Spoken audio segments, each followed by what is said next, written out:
Welcome back, as we're here to show you more action with our earnest underdog, Izuku Midoriya, as his hero quest gets tougher thanks to Bakugo's explosive rivalry and some uninvited guests. But first, it's time for costume reveals, more bone breaking, and of course, class pre-selections. So puff up your chest and get ready, the suspense is crazy. Let's begin. If you don't remember, our boy Midoriya finally managed a hero-like throw of over 700 meters. Psst, by the way, check out the first part if you haven't seen it. This leads to Bakugo's eyes popping out. He can't wrap his head around the fact that a quirkless wannabe like Midoriya has somehow gained a quirk. Raging in anger, Bakugo wants answers now. But before he can act on his intrusive thoughts, Aizawa restrains Bakugo with his special capture weapon, cloth. But don't worry, it's a super cool cloth made of alloy wires. It's not as lame as I made it sound, I promise. Anyway, Aizawa gets irked further because when using his erasure quirk, it tends to give him a severe dry eye. However, with things under control, they finish up with the rest of the tests. Aizawa unveils the test scores, and as the threat of expulsion looms over him, Midoriya's horror, he finds himself right at the bottom. It looks like he's going home. Oh hey, the expelling part, that was a lie. I just wanted to scare you so you do your best. Ha! Yeah, our boy is safe. The first day is complete. Exhausted Midoriya, soul barely hanging on,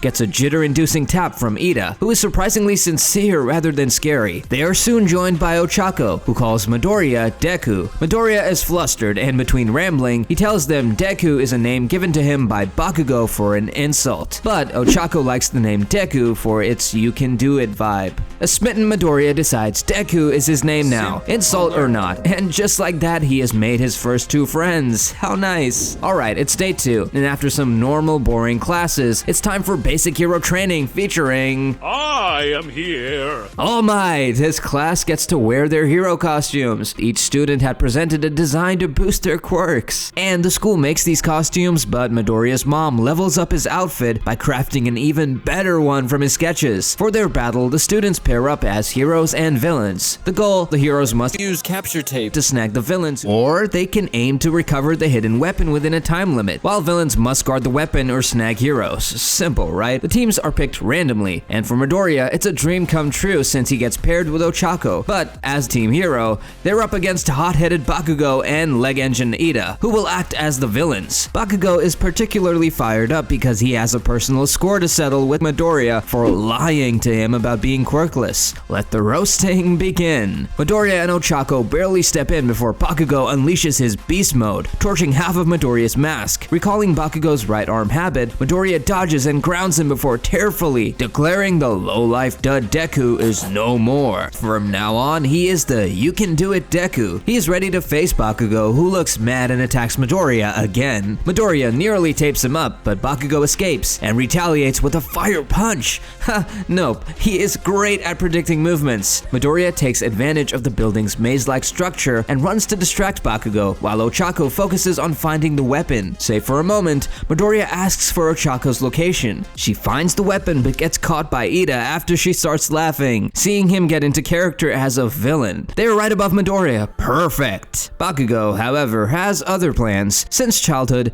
Bakugo, dubbed superior, enjoyed belittling quirkless Deku. His ego took a hit when Deku, the supposed weakling, offered help after a splashy tumble. This act of kindness only fueled Bakugo's resentment, viewing it as an attack on his strength. Discovering Midoriya's hidden quirk, Bakugo feels tricked and aims to reclaim his glory, hence choosing to ignore All Might and use his costume upgraded grenades to spectacularly redecorate with an explosive new entrance. As the tension spikes, Midoriya flips the script, not blasting Bakugo but the ceiling, causing an architectural shakeup. This chaos is Ochako's cue to use her zero gravity to fling distraction rocks at Iida. She zooms to the weapon, grabbing victory for her and Midoriya. Bakugo's left baffled as crisped Midoriya confesses his quirk was never a trick. It's just his body can't handle the backlash, which is why he can't use it much. Gosh, Bakugo needs to take a chill pill. Once fallen, Midoriya ends up in the nurse's office with serious injuries, and while he's being treated, All Might takes Iida and Bakugo to the control room to assess their performance. Apparently, Iida was the MVP of this match. Does anyone know why? I'll tell you. Iida adapted the most to the situation. Bakugo was an idiot. Ochako would have died if this were real. Lacking alertness, and all three were reckless and destructive. None of them took things seriously except for Iida. He fully took the role of the villain and used his brain.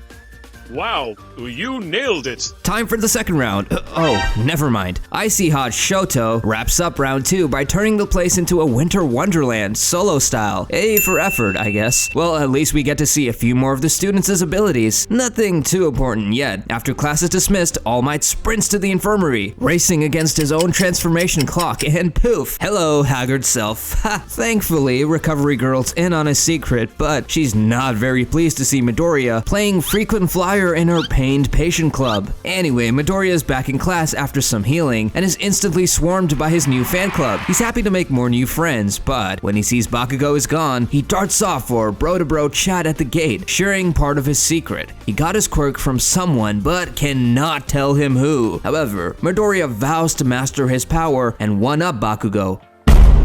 Well, teary-eyed Bakugo is more mad at himself than anything and challenges Midoriya, telling him he will become number 1. All Might comes running to Bakugo to lend him some prideful wisdom, but Bakugo declares he doesn't need help. He will surpass All Might on his own. Caught by All Might, Midoriya attempts to sidestep the quirk chat but ends up confessing that he told Bakugo that he received his quirk from someone. He feels that he owes Bakugo that much. All Might, understanding yet cautious, advises keeping the quirk source a secret. You know, to avoid all the unwanted power-hungry attention. The following day, All Might's teaching gig at UA turns into a media frenzy, with reporters swarming daily. Once the students dodge the press and finally make it to class, Aizawa announces it's time to elect a class president. To dodge chaos, Iida suggests a vote. And surprise, Midoriya lands 3 votes, Momo 2, crowning them president and vice president. During the break, Midoriya learns that he's class prez thanks to votes from his pals Ochako and Iida. And although Iida would love the role, he feels Midoriya is better suited for the job. For now, he just wants to focus on his dream of becoming a great hero, just like his older brother Ingenium. But after chatting, their break is cut short by the school alarm signaling a security breach, causing chaos and a stampede-like situation. Iida spots the gem, boosts through the crowd with Ochako's help, and tells everyone to calm down, revealing it's just the press. His leadership shines, so Midoriya later passes the press title to Iida, recognizing his natural fit for the role. The break-in alerts the principal and staff because getting past their security is no walk in the park. Someone's done the impossible. Next up, we've got rescue training for which the class heads to a massive arena, greeted by Space Hero 13. They're introduced to the ultimate simulation joint, packed with disasters like shipwrecks, mudslides, storms, fires, and much more. Aizawa looks for All Might, who's absent due to earlier heroics draining his power, hence delaying his appearance.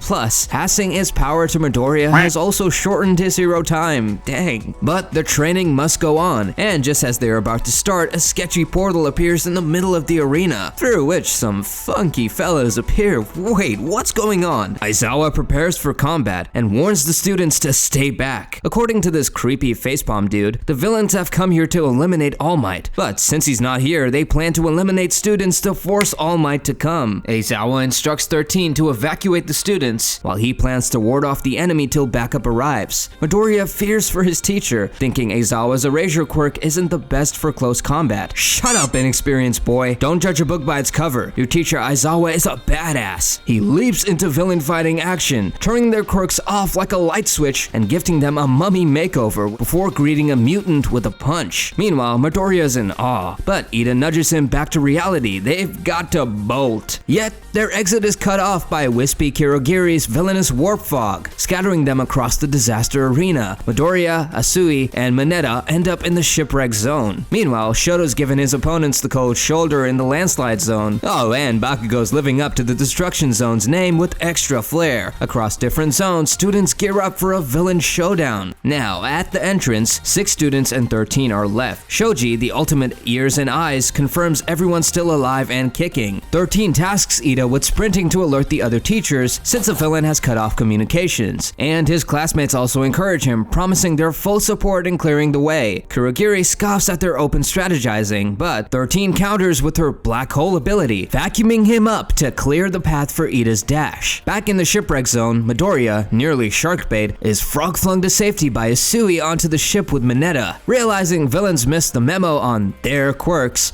Midoriya sees their ignorance as an advantage. He holds a quick quirk Q&A to strategize. Asui is a frog. Yep, that's it. Leaping, wall climbing, 20-meter tongue action, stomach cleaning, and toxic mucus. As for Mineta, he's a strange one, with head balls that stick to anything, except for him. He tearfully realizes his less-than-heroic quirk is worthless amid their crisis. When an impatient villain slices their ship in half with a water hand, Mineta hits peak panic, lobbing his sticky balls at the villains who seem oddly hesitant to touch them. I would be too. This is perfect though, as Midoriya, jittery with the nerves, flicks the water into a whirlpool, drawing villains in as Mineta unleashes more sticky balls. Izui grabs both boys and leaps to safety, and the villains, yeah, they're all stuck. Great work, everyone. And on that note, we're ending it here. If you made it this far, thanks for sticking around. Go ahead and facepalm that subscribe button and watch out for the strong-looking Brainiac. We'll definitely be seeing more of him in the future. Until next time, stay plus ultra and see ya in the next one.